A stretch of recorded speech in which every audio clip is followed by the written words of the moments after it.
And that's our guest today. Welcome, everybody. I'm so happy to again see you online at our Harp channel interview, live interview. And today is a very special one because I have, for the first time ever, invited non-harpist, but a very famous and absolutely amazing violinist, JOSEF ŠPAČEK. So he's my very first guest out of the harp world. And of course, who else should it be than JOSEF ŠPAČEK? So I welcome today JOSEF. I'm so happy that you are with us. And of course, if you don't mind, because it is streamed live to Opera Plus as well and some other Czech platforms, I would like to invite some of the guests of the Czech country as well in our language. Já vás všechny, vážení a milí přátelé, nesmírně ráda vítám na dnešním rozhovoru, který je výjimečný, protože samozřejmě každý poznal našeho dnešního hosta, výjimečného houslistu, našeho opravdu jednoho z nejlepšího, a já můžu říct za sebe, že opravdu nejlepšího, Josefa Špačka. Já jsem nesmírně šťastná, že přijel naše pozvání a že s ním strávíme krásné chvíle. Takže Pepo, moc tě vítám. Oh, Jani, be here with everyone. Dobrý den všem. My bychom vás taky rádi hnedka na začátku pozvali na náš společný nejen koncert, máme koncerty 3 příští týden od pondělí do středy na Moravském kraji. Hrajeme v Havířově, v Ostravě a v Opavě, ale je to v jiném pořadí, vlastně Havířov, Opava a Ostrava, takže kdo budete mít zájem, moc vás rádi uvidíme, nebojte se, určitě my vás nenakazíme a určitě si spíš uděláte krásné chvíle a budete s námi spokojení. So I'm so sorry that I was speaking a little bit more in Czech language, but it was the invitation for our concerts which we have next week, just now from Monday to Wednesday, together with Josef. And Josef will invite you in English now, those who can maybe come over the border.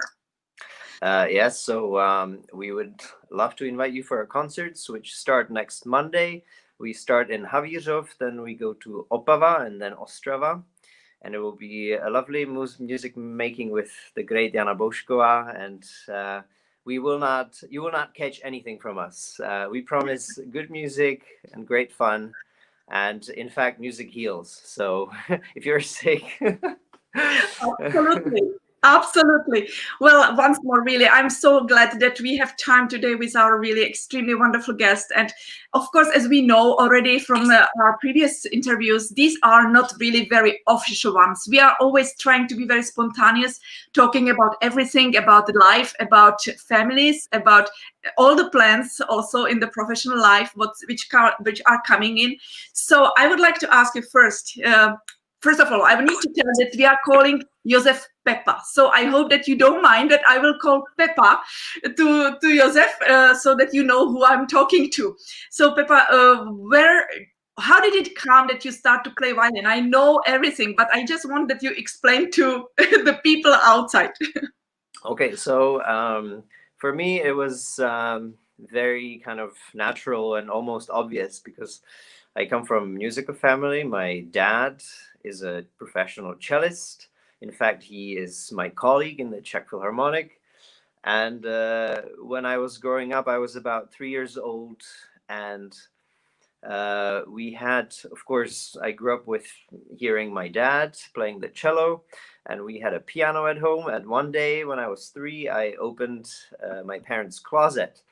And there was this old violin in a case, and I was a very curious child. And so I opened the case, and that was the first moment, ta-da, where I picked up the violin. And I started fooling around on the instrument, and basically it stuck with me ever since. Yeah. That's absolutely amazing. You can see now here the father, who is our colleague in the Czech Philharmonic. It's also Josef. So this junior and senior, but I don't think that it's senior. He's always young, looking like Pepa. He's always young. He will be always looking young. So I know that you are coming from 5 children. Yes. You have 4 siblings. It was a big family. I was born as a second child, and we all were studying instruments when we were kids. Not all of us ended up doing music professionally. But the picture that Jana just showed, the tallest guy, that's my brother Petja, or Petter. He is a professional, a musician. He plays in the Prague Cello Quartet. And the two sisters that you see there, one used to play the piano, but then went to study in the law school. And the younger sister played a flute, and she still plays a little bit. But she went to medical school, and our little baby brother, who is crouching in the corner of the photo, he was learning violin and piano simultaneously. And he is now 18 years old, and he will be graduating from his high school. So I think he has still to make a decision what he will do in his life, but he still plays concerts with us. Yeah. You're really, your family is really part of the example for everybody, because I always admire how big, not only love is there, but such a support, and really such something what everybody should have an example from you. So it is so beautiful, and you all are really big heart people. So it's really so wonderful. And Josef, because or Peppa, because you know we are in the Harp channel, and of course, as I said, you are the first ever guest out of the Harp part. Have you ever seen the harp when you were a child? I think harp, in fact, is one of the most famous instruments. I think if you ask anybody on the street what instruments do they know or they can name right away, it's always the piano, the violin, and the harp, I think. But violin, sometimes even violin gets mistaken, because when people see viola, they think it's violin. When they see cello, it's a big violin, and when they see double bass, it's a double bass. But but I feel like harp, because it's one of the oldest instruments, in fact, I think. When we think of the lyre, then it's I think harp is just out there as the king of the instruments, really. So they have never thought about to play the harp, because usually the girls, they are like very keen of playing the harps. It has never happened. No, I never considered playing harp. No. Not you, certainly not you. But I thought maybe your sisters, because you have two sisters. So maybe that I thought that maybe they were kind of interested. No, I actually no. I think because we were not growing up seeing harps around the house, or because it's a big instrument and you don't see it very often, but everyone knows it, which is what's interesting. But yeah. No, I mean, of course, the violin are one of the most wonderful instrument, of course, as well. And I mean, as I was creating this harp channel to help to promote the harp more soloistic as well. So I know that we have a big and long path to achieve violin, but still we are trying our best and to be as famous as violin as well. So we are really hoping that someday it will be taken as important as the violin or piano. But I can tell you that I think that what people don't realize, and I didn't realize myself before I got to know harp a little more closer, is that the abilities of the instrument are immense, are huge. And I think I only got to know it because of you, because when you play all these piano accompaniments that you transfer to your harp part, it's just incredible what one can play on harp. And I think that is something that I think people should be more aware, especially even musicians, because musicians don't know how great of an instrument it is. Thank you that you said this about the harp, because I absolutely agree. True, yeah. The harp has such a large range of possibilities, and really not many people know that they have more imagination of only glissandos and just very lightly angel playing. And I think that it has more possibilities, and we have to prove it, and just to say more to the world what abilities are there. But Peppa, tell me, you have also not only amazing biography. Yeah, you are very young. You are. Yeah, I will not say, but no, I'm getting old now, older. No, you're absolutely not old. You are very young, and you have such a career already, which is extremely fantastic, and it is going still higher and higher, and you deserve it, highly deserve it. And you started now also to do conducting? Is it? I wouldn't personally call it a start of a conducting career. It was more of an experience that I was longing to have. And it came about because when I studied in the US, we had conducting obligatory at school. Every student had to take 1 semester of conducting, and I think that is extremely useful for I think any musician out there to just try it even once, just to have the experience what the conductor has to go through, leading an orchestra or leading even a small ensemble. And it's really quite different perspective. You only hold the baton in your hands, you don't make any sounds. But that baton can create a lot of things, of course, with the ensemble in front of you. So, and I really think, and I would encourage any musician out there to, if they have a chance, to take that chance and go for it.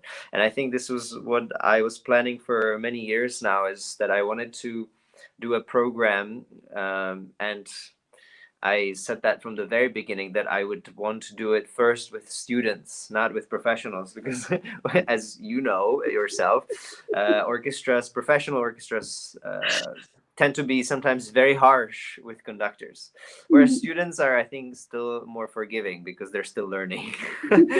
So I did this project with students, and I also played in the first half of the concert, I played the Mendelssohn Concerto, which I led from the violin.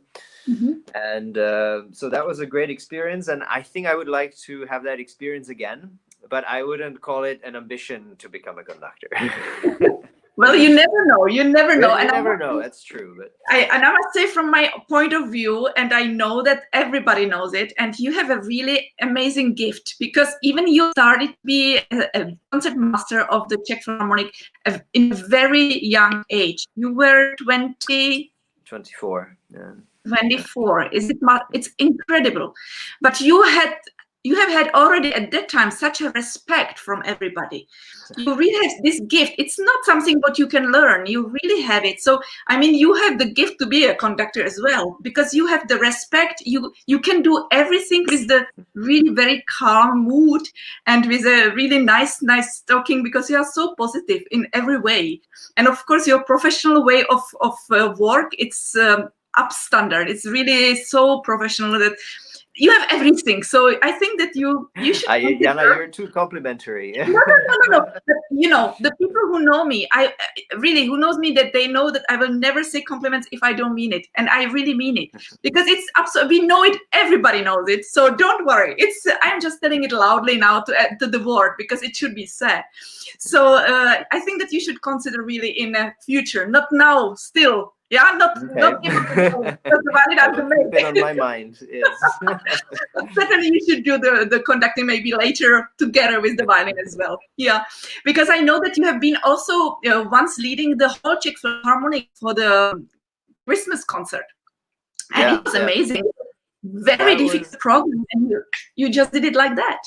Well, that was, I think, one of the most challenging projects I think I've ever done in my life. And it was challenging in very many different ways. The first being that there was no conductor for a concert of about 15 pieces, which is a huge number to prepare.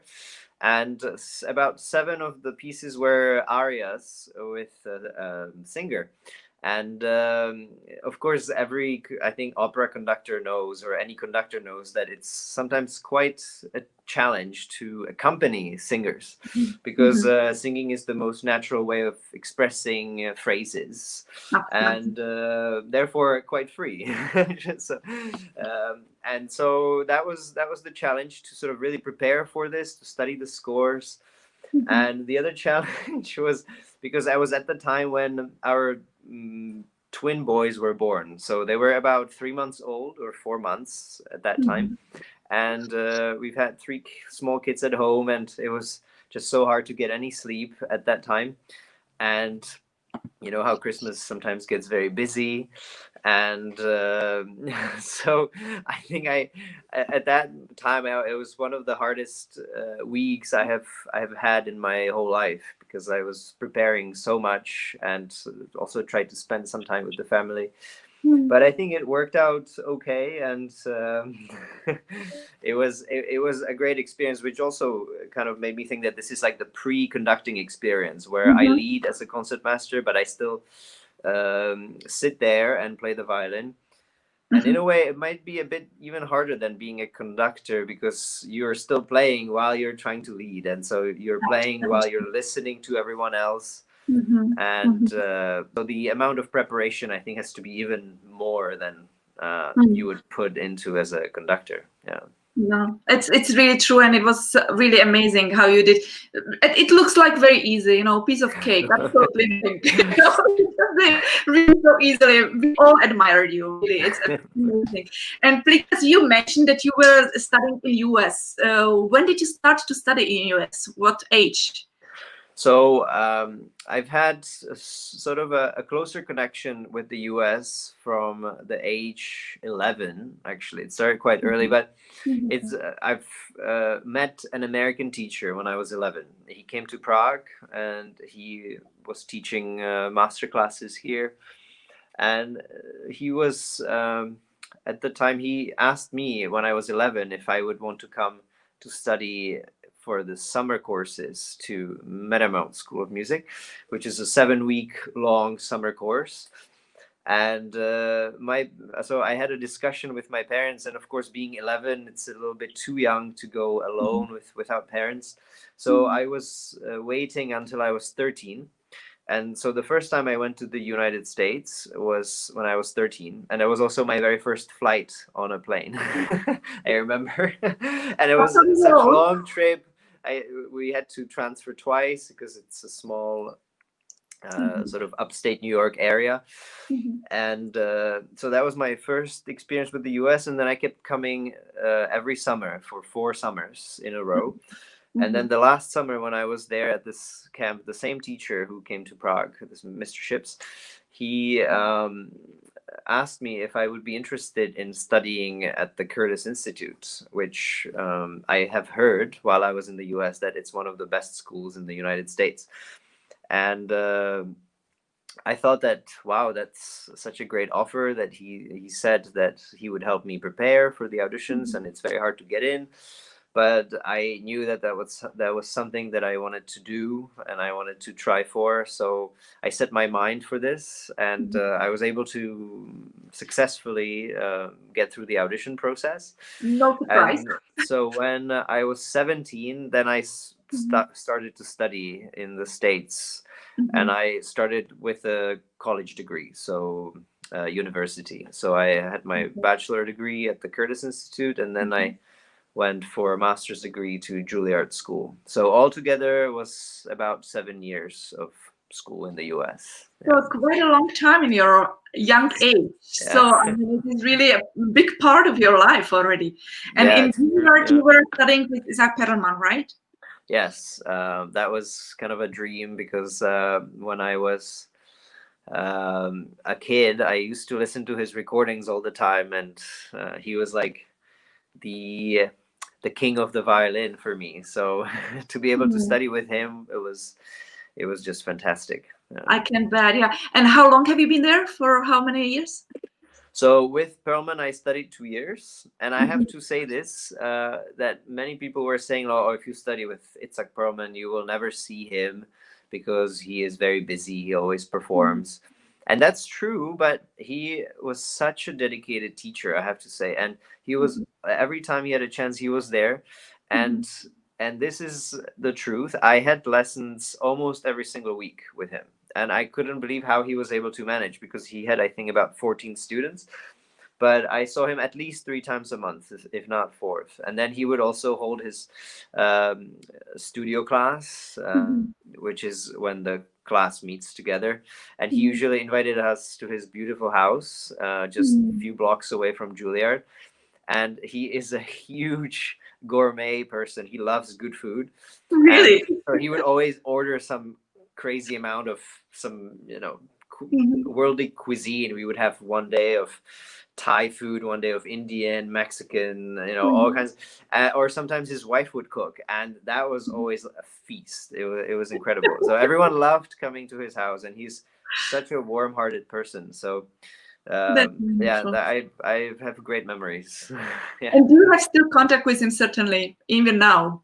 A little bit. It's much less, of course, because he's had many other students after me, but I still have him in my phone, so I have his contact. Yeah. Because you are traveling and you are really extremely busy also with your solo career in US as well. You are performing there very often, and also, as we know, your wife is from USA. Also, you brought her over from over seaside. You brought her here to be living with you in Prague, and she comes from New York, right? But her parents are from she actually doesn't come from New York. She, her father was born in New York, but he's British. It's very complicated. But she comes from Washington D.C. and her mother is from Bolivia. So she's always been in this like international circles. So we're a very international family. I'm 100% Czech, and my wife is worldly person. Yeah. But your children, as you mentioned, you have 3 children. Yes. In your age already, you have one girl, Elinka, and then you have 2 little boys, twins. And I have something prepared for you because I want to show this to all the wonderful audience we have today, and I hope I manage. Just see how beautiful and wonderful audience Peppa has at home and he practices.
This has never happened to me. I don't know what's going on. So I'm so sorry. Maybe these. There we go. Yeah.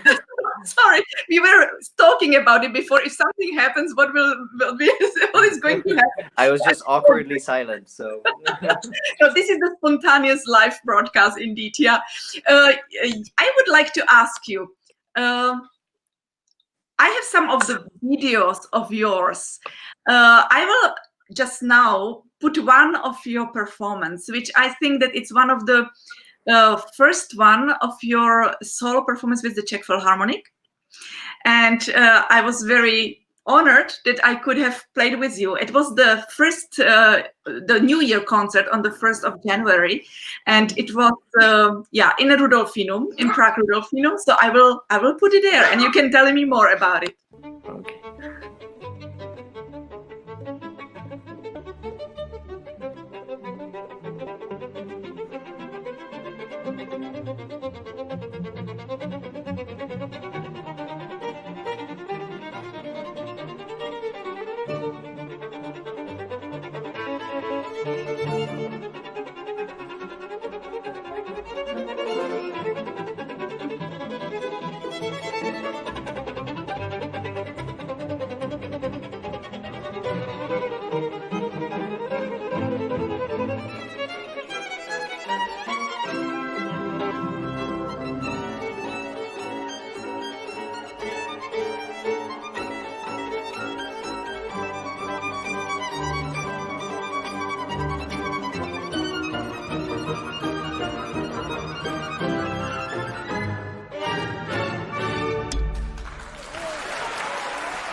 This was amazing concert, and it was still with our chief conductor Jiří Bělohlavek, who actually he was the one when you started to be the concert master. He was the one who accepted you.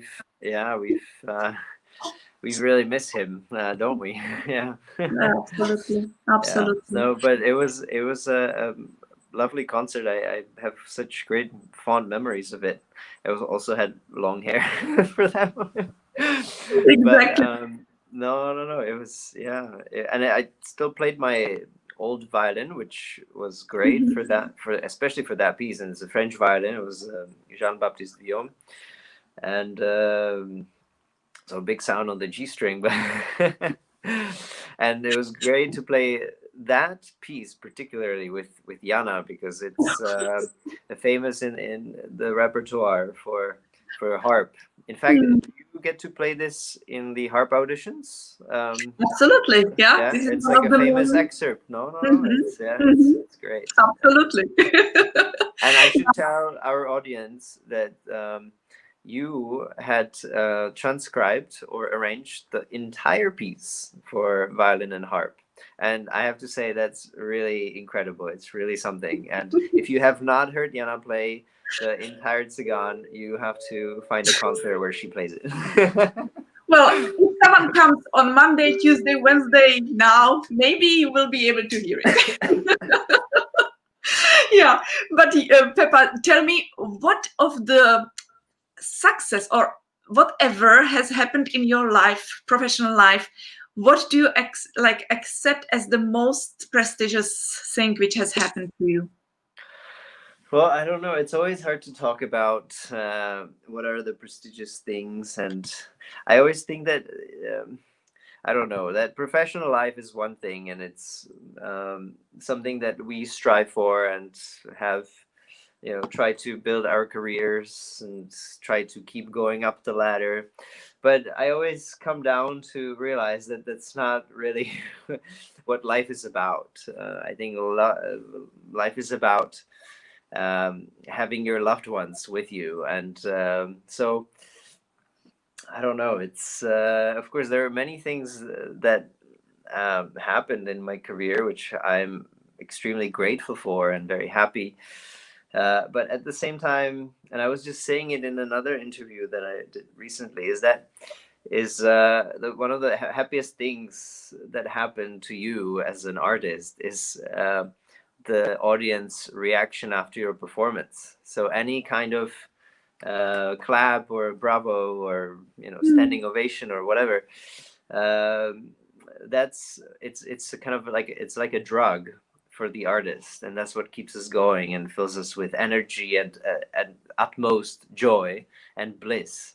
And I think that's what's the most enjoyable about art. And it doesn't matter if it was a concert at Carnegie Hall or if it was a concert in a small town somewhere. I think it's you're always giving yourself in its fullest.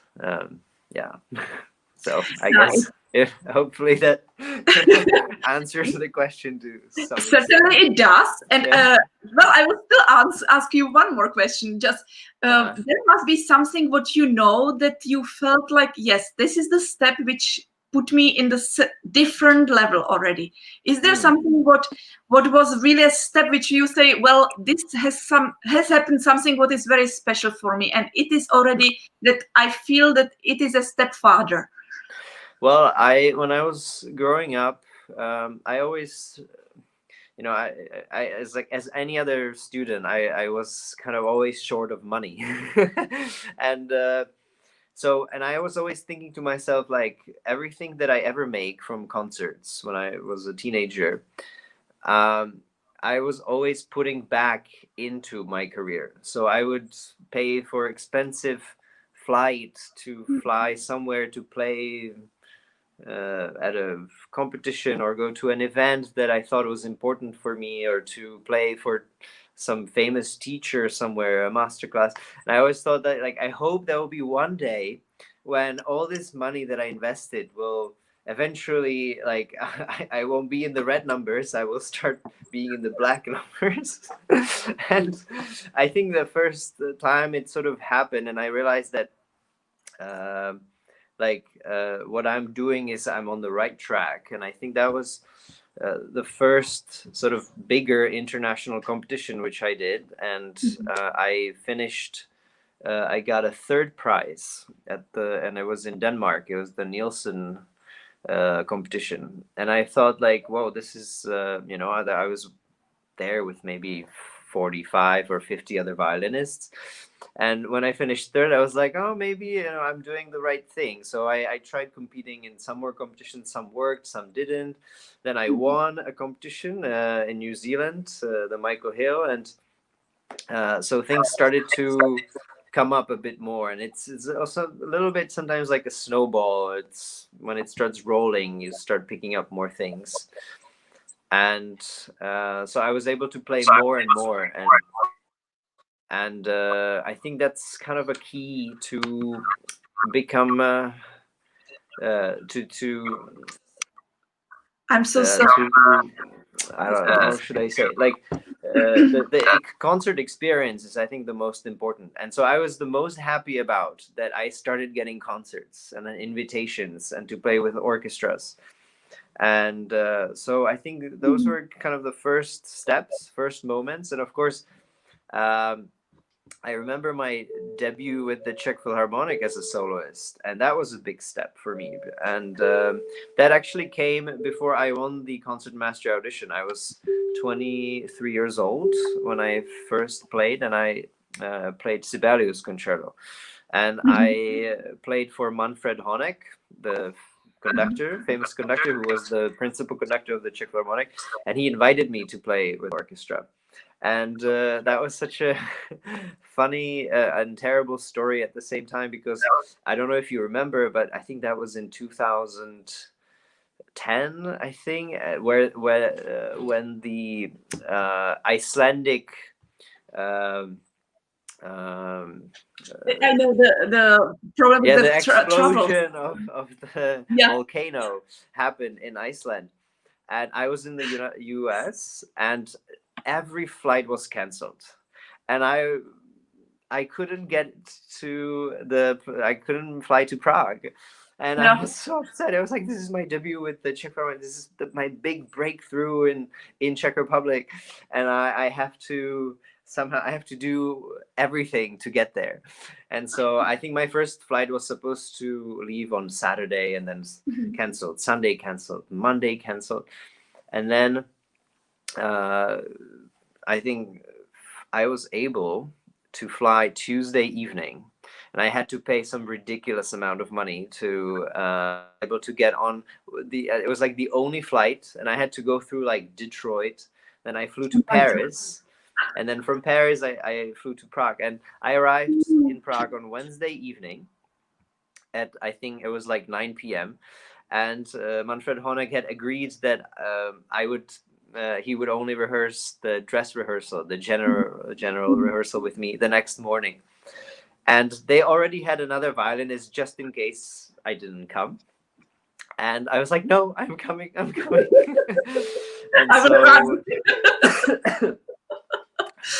And so I made it. I came the next morning to the rehearsal, just had one dress rehearsal and evening concert, and I was so happy. It was That's amazing. That's amazing. Yeah, these stories can happen really easily in our life, to be really crazy and to do all this stuff.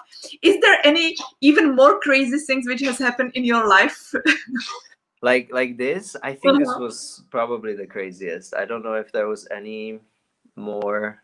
I've had, I mean, with travel, a lot of things go wrong. It happens all the time when flights are canceled, and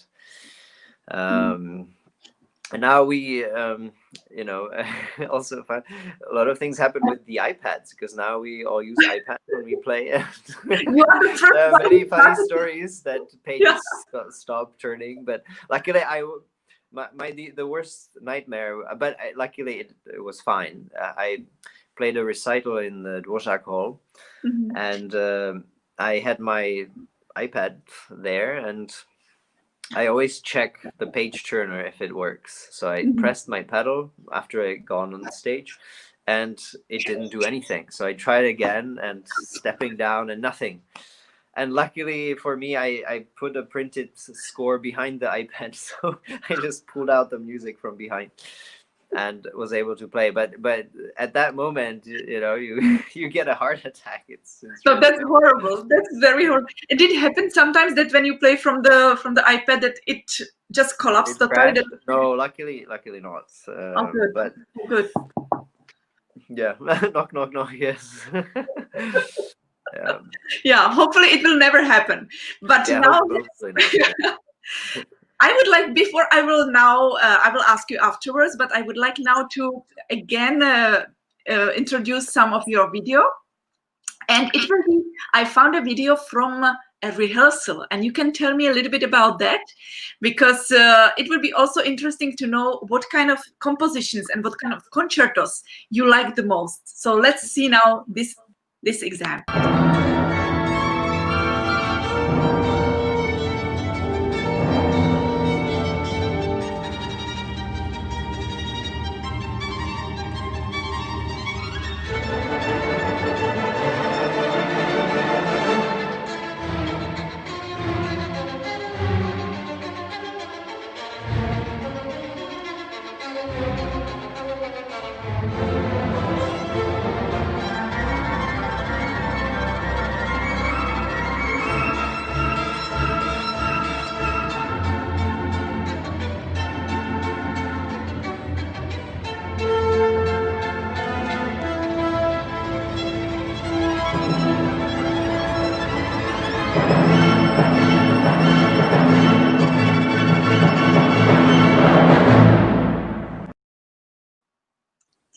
So it's bravo. It was just recent, wasn't it? Where was? Yeah, it was. That was in Japan, and I think it was, when was that? I think that was last November, so about 10 months ago, and or 11 months, and that was with our former chief conductor Eliyahu Imbal. And it was with Tokyo Metropolitan Symphony, and that was my first time playing Shostakovich concerto with the orchestra. And it's a piece which I learned before as a student, but I never got to play with an orchestra. And it was kind of a dream come true also, because one of the last big concertos I haven't played with the orchestra, and of the main ones of the main repertoire. And so this was such fun experience. Yeah, it's amazing. And you might have, and and I was supposed to play it actually here in Prague with the Czech Philharmonic in that last season, but because of the COVID, it was cancelled. So hoping that actually I have never played this concerto in the Czech Republic, so maybe one day I will get a premiere here. Certainly, you certainly will, and we are very sure that we will hear it, because it's amazing what you really can do with the violin. It's absolutely amazing. And yeah, so is it your one of the favorite piece you play? It's definitely one of the favorites, and as favorites of, let's say, also in that period of 20th century, the Russian masters, the Prokofiev two concertos, and Shostakovich is absolutely incredible. These pieces. Yeah. That's very true. And you play. You have a really great duo with a pianist, Miroslav Sekera. A fantastic piano player, and I have for you a little surprise, because I invited Miroslav to come to be with us. Hello. Wow. And I want you to meet together, and I'm so glad that we all could have met. And I would like to ask you both, how did you come to play together? Because it is such a great duo. You are just like a one, it's fantastic. So how did it happen? So Mirku, why don't you take over? Maybe you should speak because you have better English. So let's start. I have only 2 questions for you. So okay, so well, we met actually kind of by coincidence, because I was supposed to play with another pianist, our mutual friend, and it was very unfortunate for him because he had had an accident. He, I think, slipped on ice and broke his hand. Oh my! And yeah, it was pretty terrible. But he called Mirek to step in, and we played together, and we kind of sort of, it clicked. The chemistry was right, and we started to play together ever since. Yeah. This was destiny, right? It's a fate. It's really a destiny. It must have happened. It is the way how it should have happened. That's really fantastic. Because always when I hear you, it seems like you really have played since you were a child, So it's really amazing how wonderful the same feeling is between two of you. And you are the same kind of wonderful people as well. So that makes a big difference also. So I'm so happy that we have such duos here. So and that both of you are here for our conversation. And Mirek, you have also some kind of questions, right, for our guest today? Just 2 questions, because Pepa, you conducted orchestra yesterday. So my first question: how did you enjoy it? And my second, do you want to end like a solo violin career? Yes, solo violin career and became conductor, or no? No. Of course, I actually greatly enjoyed it, and I think part of the reason was that it was with students, and because when you have students playing with you, there's this incredible young enthusiasm, which sometimes you don't get from older colleagues, and this sort of willingness to really build something big together on stage. So that was great fun for me, first experience. So I was also butterflies a little bit, that's how they say. But no, I had great fun. And to answer the second question, whether I would want to pursue it, we already talked about it with Jana, and I was saying that I want to maybe in the future try doing more projects like these, but I wouldn't call it an ambition to become a conductor and to start playing less on the violin. But it's something that I think every musician should explore into and should have that experience with the baton. Yeah. Have you ever thought about to do that conducting, Mirek? Have you ever thought about to do conducting? I think it's great. It's great news, because I think we will enjoy playing with Pepa, and we'll be very happy. I can conduct for you any concerto. Yeah, I just wanted to say. Like contacting Mirek during your performance. No, I'm really so much appreciate that you make your time, Mirek, to be with us. I'm so happy that it's really possible to present both of you. And I don't only have a chance now to present you as people on the screen, but I have also the video of your performance. So I will be very happy to present now your concert. Thank you very much, Mirek, to be with us today. Have a great evening. Thank you so much. I'll see you. Bye-bye. Hopefully see you on the interview as well one day. Yeah. See you. Bye-bye. Great. Bye-bye. So.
Here we are.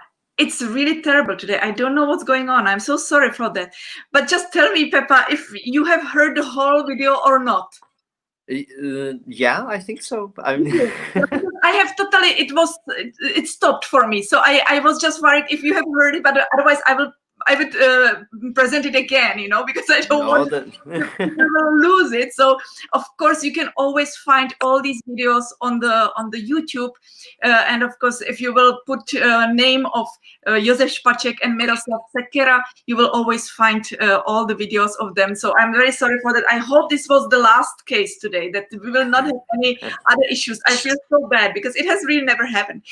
Anyway, Peppa, I just want to tell or ask you, what's the projects now? Which new projects you have now in the future, near future?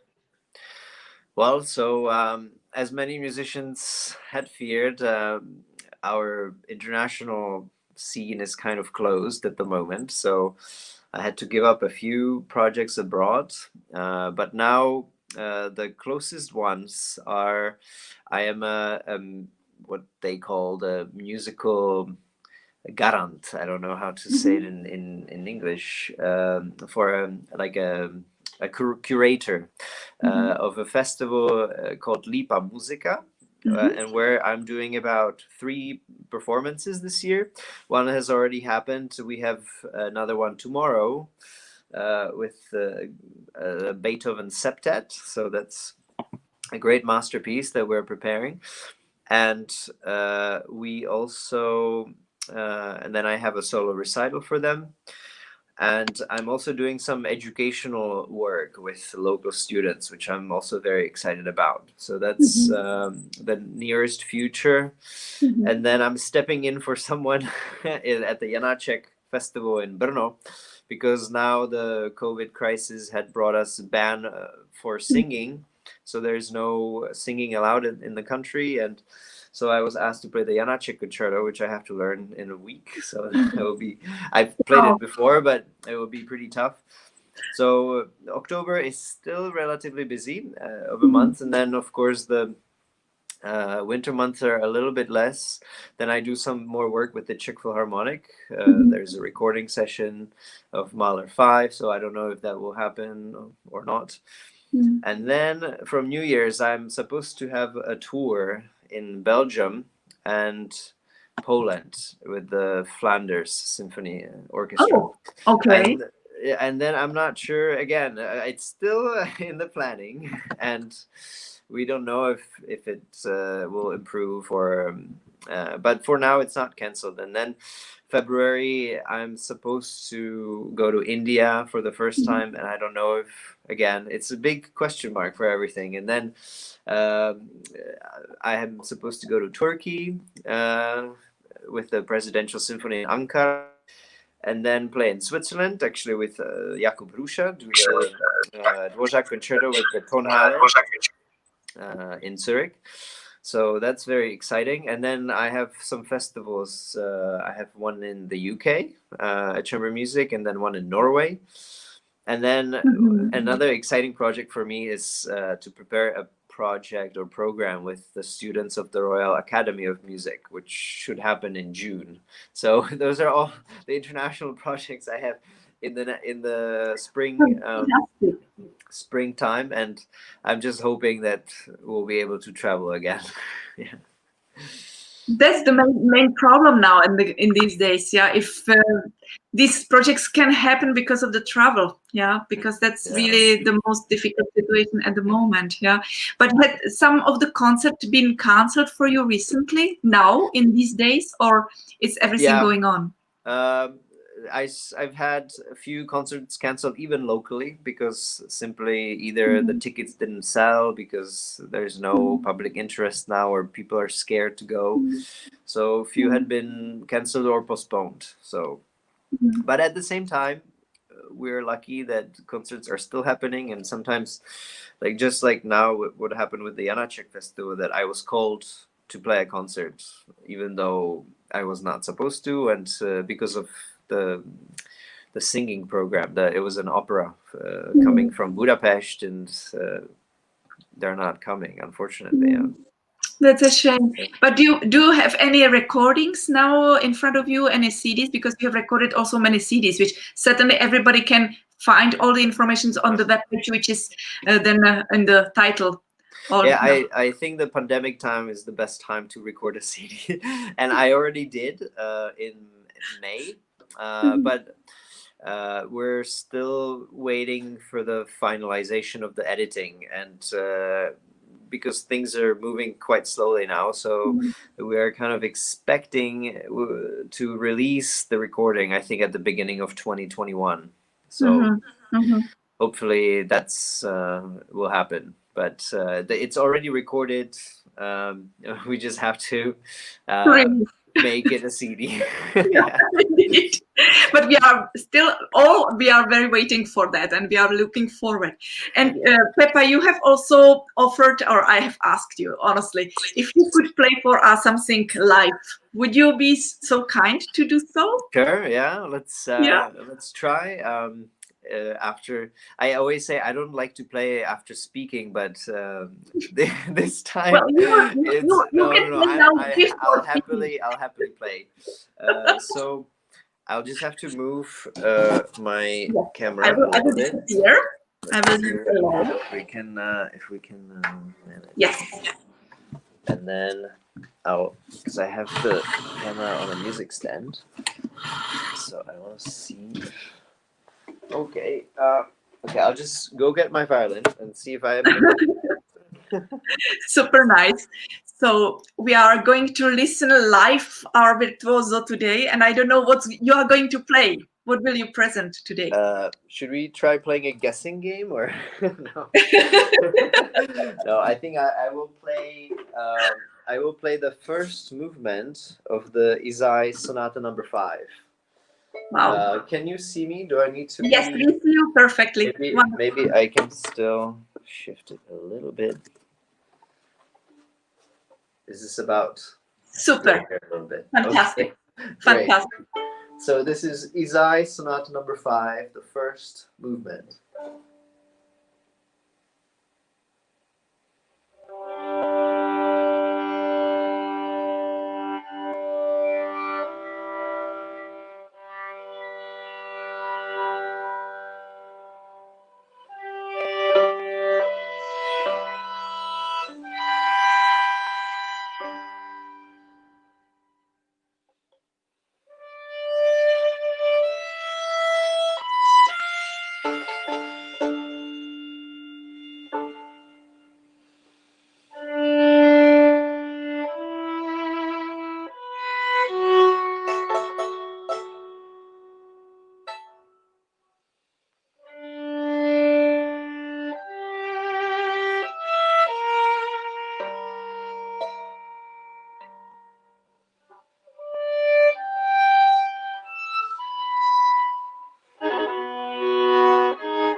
Bravo. Yes, it is extremely difficult piece, and I know that you have recorded all his sonatas. Like you have the whole CD. Sorry, I'll just come down to my super great. Bravo, really and bravo. then, thank you. It's kind of fun to play just for a camera, thinking that there are people watching you, but you don't see anyone. That's true. Yeah. That's true. That's very true. But it was wonderful, and I was very surprised that the sound was also very good. So it's really, I'm very, very happy for that. Yeah, thanks a lot. I just want to ask you, because you have wonderful family, big family, 3 children, a lot of work. You have a lot of concerts. You are the concert master of the Czech Philharmonic. You do conducting. You have so many activities. Do you have any time for any hobbies? Well, I do, and in fact, I try, and I think sometimes it's important to make it a priority. Sometimes, you know, when, for example, when the kids are at school, and I know I have to work, I have to practice, I have to write emails. But I think it's very important that I tell myself, okay, now it's nice outside and I'm gonna do biking. So today I went for a bike ride this morning because I really enjoy cycling. That's one of my favorite pastimes. Mm-hmm. And I also like to enjoy, one of my favorite things is gastronomy. Wow. Good food, of course. But what kind of cuisine you like the best? Well, I think I can speak for all musicians. I think Japanese cuisine is the best in the world. I think there's no match. No, but there are some fantastic foods from all over the world. But unfortunately, there's not much time to really go out into restaurants and enjoy ourselves with my wife. And of course, now even in the pandemic, many places don't operate at full capacity. So. Yeah, but one day we'll get back to it. Super nice. But I will also convince the people that not only the bike and not only the food, but also something else is your hobby.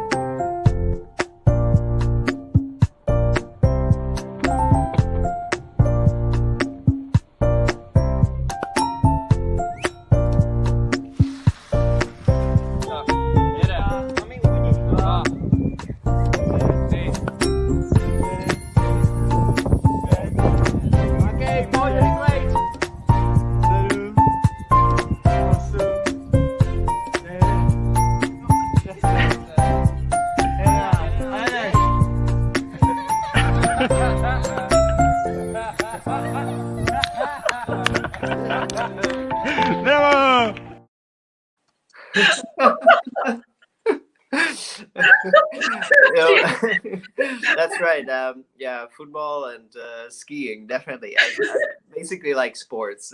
When I found this video, I was so happy because I said, like, this is something what I have to really show to the people. Because No, but we've actually seen this video on the internet, and we decided that we had to try it with the ball, to spin around and then try to kick the other. It's impossible. Really, it's difficult. Yeah. No, it's really wonderful. But I know that you have really a sense for humor always. Yeah, I know that when Ray Chan was in Prague, you have also arranged some video. And honestly, I wanted to surprise you. I wrote to Ray Chan today. And I asked him if he can come to the broadcast, but unfortunately I have not got any answer. He did not read the message. So I'm so sorry. I thought that it would be a great surprise because I would like to also show this little video which you have made together when he was performing in Prague.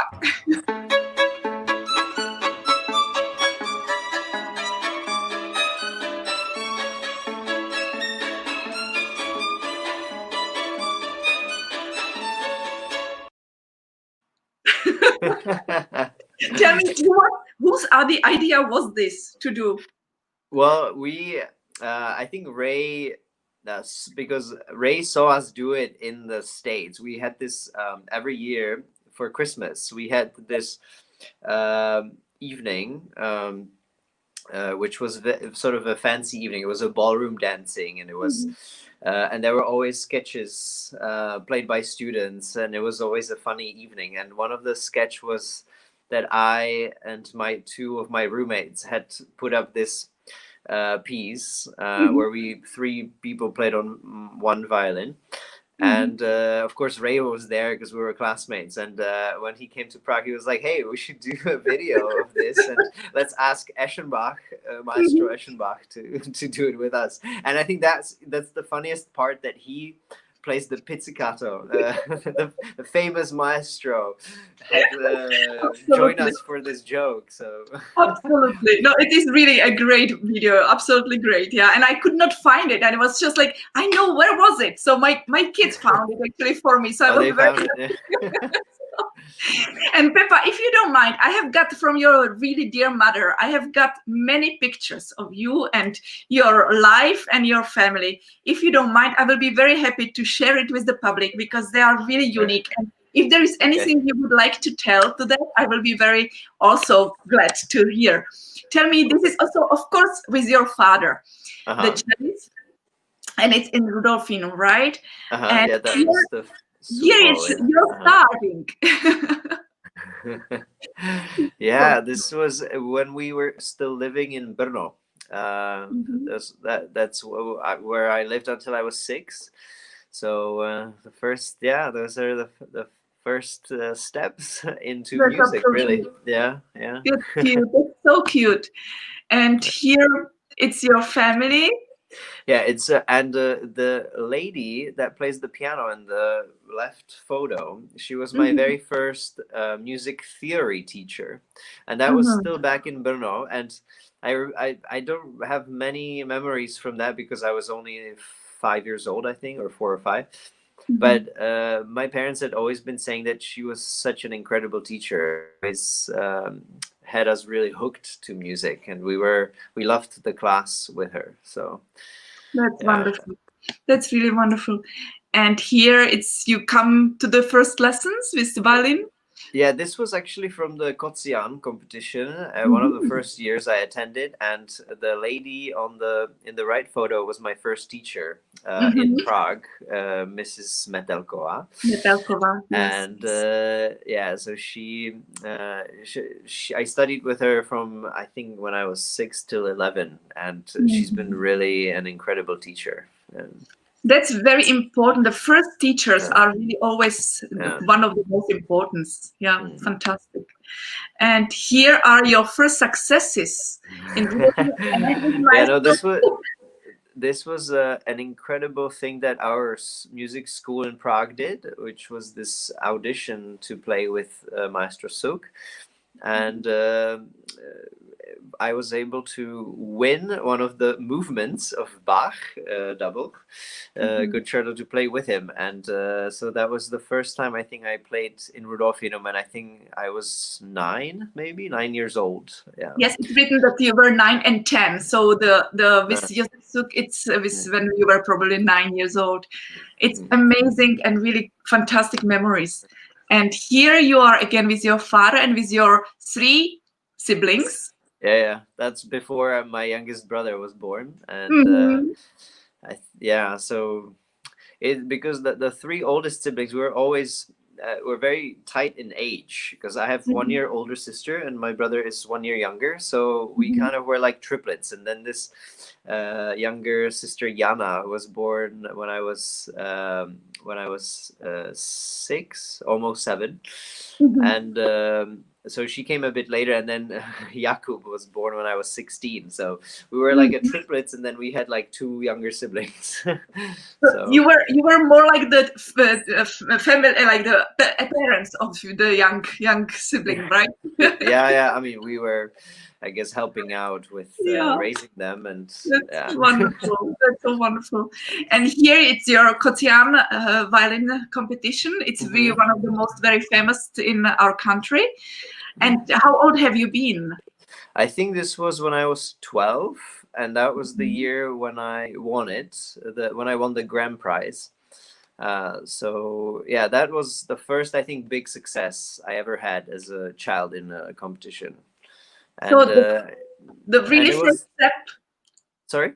The first step, actually. Yeah, that was the very first step. And that's when I realized that, you know, if you win a competition, you get opportunities. And because I was able to get a few concerts and a few invitations, even when I was 12. And I thought, wow, that's so that's how it works. Absolutely. And here you have also some free time. Yeah, I used to go to Boy Scouts, and I loved it. It was one of my favorite things to do, because I always enjoyed nature. And this was the picture on the right is from a camp, which we used to go every summer. And I always took my violin with me. So, but of course, I never practiced there at the camp. But I used to just play with, and you know, when we sat by the fire and sing songs, I would always my violin. That's wonderful. And here you have your family again. So there is your dear mother who is holding your youngest brother. Yeah. And that's now quite an old photo, I have to say. It must be like 14 years old now, or even 15, yeah. That's beautiful. And here you have again the family, your brother on the cello and your father on the cello. Yeah, we used to play a lot of duets because of the setup we had in the family. We had 2 people playing cellos. And only me on the violin. Yeah, so we played all the duet repertoire. And then when my sister sort of got a bit older, then we started playing quartets, where my dad would play the viola part. And now we even did a little quintet with my brother Kuba. So that's fantastic. Oh, that's fantastic. But the repertoire for the setup is not great because we have 2 cellos, violin, piano, and flute. So it's pretty much it has to be many arrangements done. Yeah, certainly. And here we have also the photos from your studies in Curtis, in Philadelphia. So you were saying that you started to study there when you were 13? When I was 17 at Curtis. Yeah. And so that was one of my first years there. You can see me cleaning dishes, which is a rare sight. I am not really a dish person. And then the picture in the concert hall, that's the big Kimmel Center in Philadelphia. And the picture with my rollerblades on, this is where I actually bought my first rollerblades and learned to rollerblade. That's in front of the famous Museum of Art in Philadelphia. And actually, that's one of my favorite museums. It's incredible.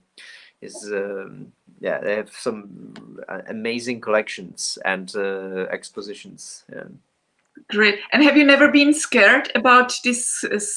How do you call it? You know, the sport. Rollerblades? Yeah. No. I mean, at first, I think it's all about getting the balance, but at the same time, it's a bit somewhat similar technique to skiing a little bit. You know, the legs do similar movements. The balance is a bit different because the ski is flat. But I don't know. I've always liked sports, so I always I feel like when I try learning a new sport, it comes to me sort of naturally somehow. Yeah. I'm so sorry. As you can hear, my dog needs to go out. So I will just put there because I have again some of the video, and I will let her go out, and then we can continue.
Yes, that's just the example. Can you just tell us a little bit more about this video? So this was a video taped in Belgium. I think it was in Ghent, I think, if I'm not mistaken. And it was televised by Mezzo TV. And the piece I played there was Lalo, by Eduard Lalo, the Spanish Symphony, Sinfonía Español. And it's actually a piece that's not played very often, but it's quite popular amongst the sort of younger students. And I think the first time I learned this piece was when I was 12. And then when I came back to it much later, I was like, oh my gosh, did I play this when I was 12? Because it's very, very hard, even for an adult. But in a way, it might be easier for the younger than for the older. So when we are so young, we don't realize. Yeah, exactly. Yeah, you're given music. You're like, learn this. So you practice hard and you learn it. And when you're older, but it's only to prove how really adult and mature in the playing you were already in that age. It's really already. This is a proof. Yeah, indeed.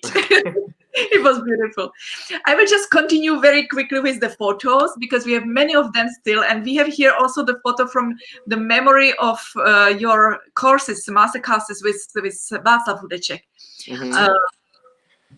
So that was in 2005 when I went to Václav Hudeček's academy in Luhačovice, and of course the camp or the violin courses are well known for giving students prizes, and of course the main prize is to win a brand new violin.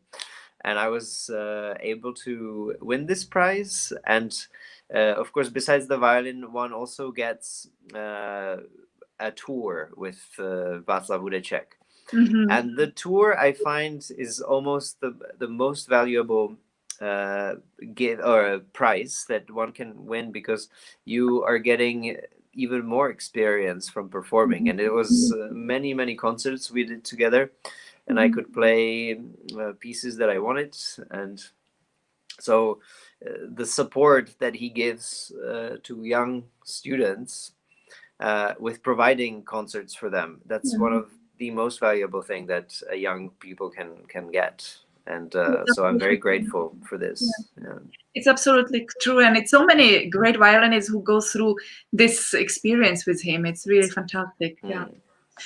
Let's go through here. There is also some of your travel and prizes, as I can see, certainly from the competitions. Yeah, so the upper photo, the left one, that's from my very first tour to Japan. I think I was 18. And we came with a trio with my brother and Marek Šediví on the piano, who is now a conductor. And on the right side, there's a picture of an orchestra which I founded when I was in New York with the conductor, who sits second from the left. And the bottom two pictures are from the New Zealand Michael Hill competition, which I won, and that was in 2009. So, yeah, basically from 3 different continents photos. Yeah, but it's very amazing. This collection, it's fantastic, super. And here we have your Juilliard school, where you met your wife as well. Yeah, that's when she came to my graduation. That's when I was basically done with all my studies. That was the day when it all ended. That's fantastic. Yeah. That's beautiful. And here we have again the picture with Itzhak Perlman. And then the picture above is with my other teacher, Professor Jaime Laredo, who taught me at Curtis. And that's a picture from Carnegie Hall, which was one of my first performances in that hall. And I was playing a concertmaster for the New York String Orchestra seminar. Wow. And, so how many times did you perform in Carnegie Hall solo? Actually, as a soloist, I've actually never played in a Carnegie Hall, but I've played there, I think, because when I was in the States, we played there quite often with the school orchestras, and So I think now the count must be around, it's definitely over 10. I think it's either 11 or 13 or something like that. But I think after you play there more than 10 times, you stop counting. You stop to count, yeah. But now comes only the solo. Now comes only the solo there. Here we have also concerts with the Brno Philharmonic, right? Or Czech Philharmonic. That was that was Marko Ivanovic, the conductor down there, and then also in the top left is with the Czech Philharmonic. I think that's from my debut, actually. That was the concert I was telling you about with the Icelandic volcano. And in that picture, you can see me holding a very amazing violin. It was an Antonio Stradivari, which I had on loan from the Juilliard collection. So, which I only played for 6 months. So I don't have that many photos with the Stradivari violin, but that's one of them. Oh, wow. So we were even honored to hear it in Prague. And here we have, mine. You were even with the violin on the, in the mountains. And that was in New Zealand, because I actually like skiing in different places where I am. And so I was like, that would be great experience to have skiing in New Zealand. And the Michael Hill, who runs the violin competition, his family is very passionate about skiing, so they took me.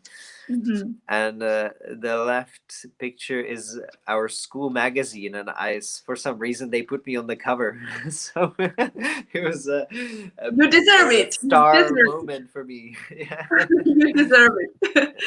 And here is your favorite and really big Edward in the competition in Brussels, right? Yeah, this was a picture from the final ceremony with the Queen, where we were given all these diplomas. And the Queen had actually, I think, had died recently, and now it's the Queen Matilda, is the younger generation. But it was fantastic, and you can see the people sitting. It's just a kind of a funny photo, because normally with the Queen you would have to stand. Of course, true.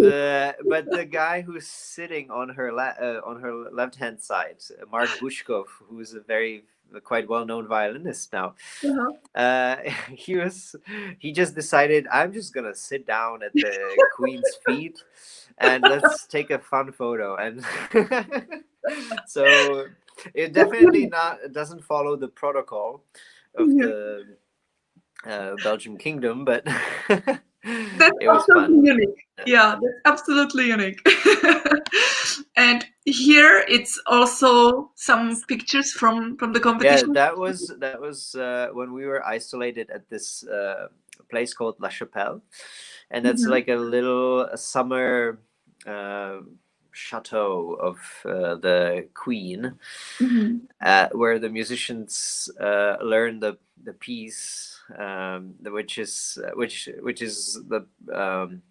has not been played anywhere. It's a world premiere, and each candidate has their own room, and so there are just photos from our daily isolated life. A little bit like Big Brother. Yeah. You have just 1 week for learning one piece. Yeah, and it was a crazy piece. One of the hardest things also I've had to do. Everything is good experience, because it made me realize that I can learn things fast if I have to. And it's really testing one's limits, but then this competition just reveals what you're able to do. Yeah, absolutely. And here the end of the competition. Also with the Queen, and that's a photo of where the first 2 rounds were held in Belgium. It's called Flagey. One of actually the most fantastic chamber music halls I have ever played in. I think it seats about 800 maybe, and the acoustic there is just phenomenal. I know, it's true. Yeah, you must know it because Yeah, and here it's your family concert in Yeah. Zlín. Family concerts in Zlín. Yeah, we play maybe once or twice a year, and because my mom runs this, she works for the Silesian Society in Prague, and they have a theater in Prague 8. And so we always play once a year a concert there, which is usually a benefit charity concert. And then sometimes we bring the same program to other places in Czechia. Oh, great. And here you present before the concert. Actually, you asked about crazy stories. What happened? This is a proof of a crazy story. So, it's happened to me multiple times where I would have a few of my concert shirts, and I would you put these cufflinks in the sleeves, and then you put these studs here, and usually the shirts with studs don't have any buttons. But you have to bring special black and gold or black and silver studs that you put in. And of course, I forgot them, and it's happened to me. So the danger was that I would have to play with my shirt completely open. So I was able to find some buttons, and I was literally sewing them on just before the concert so I could button my shirt. So that was a crazy story, and that happened in Japan. That's funny. That's wonderful. And here we have again your trio with your father and with your brother. Yeah, that's on the Rudolfinum steps. Yeah, absolutely. And here we have. Tell me, that's the trio of me, my brother, and my sister, and you can see that we were almost as tall because my brother was always very tall and my sister was always a bit smaller, and I was always in the middle. So even though we were different age, we looked like triplets. Tell me, you are the one on the right side? Yes. Yeah. It's really fantastic. And here it's again the picture closer with Mr. Suk. Yeah. And here is the picture with your father again. Yeah, that's when I basically started to play. Pizzicato is one of the first things to learn. And you remember that? You remember your starts? Yeah, and I think looking at the picture, this was still in Brno, which means I started taking lessons when I was 5, but only for a few months because then my family moved to Prague, and then we had to find a new teacher, which took a few months. Yeah. Right. Well, it's really great that you had such education already at home, that you were coming from the musical family, that your parents, your father, they can help you. So that was really... Yeah, my dad was always practicing with me, I think until age 12 maybe, and then from then on I was practicing mostly on my own, but he was helping every time he had a chance to listen to me. I would play for him, which is really priceless. Yeah, absolutely. And here you are again with your brother and sister. You really have some treasures of photos. Absolutely. Thanks to your mom, and I'm very thankful for that. He is also so cute. Yeah, this is one of the few times I had very short hair. And here's also when you were very little one. Yeah. And here we have also your family, all your siblings and your mother. But the young we all look so young. And this photo I like. This is so cute. The pajama photo. That's so lovely that all of you are the same, even in the different color. That's very unique. That's fantastic. And here's your photo also. It's really the most wonderful, as I said at the very beginning, who came later. You have one of the most fantastic family, and it is so beautiful. And you can see it also and feel it from the photos. It almost looks like we were normal kids from these photos. You were. This is also beautiful with Václav Hudeček and his wife. And here we have this photo also Yeah, that was the graduation concert at Juilliard. Uh-huh. And that was bittersweet for me because that was the last day I played the Stradivari violin, and because after that I had to give them back to I school. see. I see. But at the same time it was such a great moment for me because that was at the very end of the school, and I ended it up with playing Brahms concerto with the Juilliard Orchestra. So it was bittersweet. That's fantastic. Oh, mine. And here, we have had this photo already. Here we had this photo as well. This is again close to your father, and you. You will never say that he's not your father. You look all alike, so it's really. And here we have this picture also as soloist when you were playing with Maestro Valery. Yeah. So this was also a very special concert. I remember that you had only very short rehearsal. Yeah, before. also crazy moment because he came on Wednesday. I think he arrived at 3 p.m. for rehearsal or something like that. So we just played it once through, and he said, "Okay, let's meet tonight for the concert." I remember. I don't think that even you played it through. I think that you played only a few parts of it. I don't even know. It was really. And here I have to show once more the beautiful picture of your family, of your beautiful wife, and your really gorgeous children.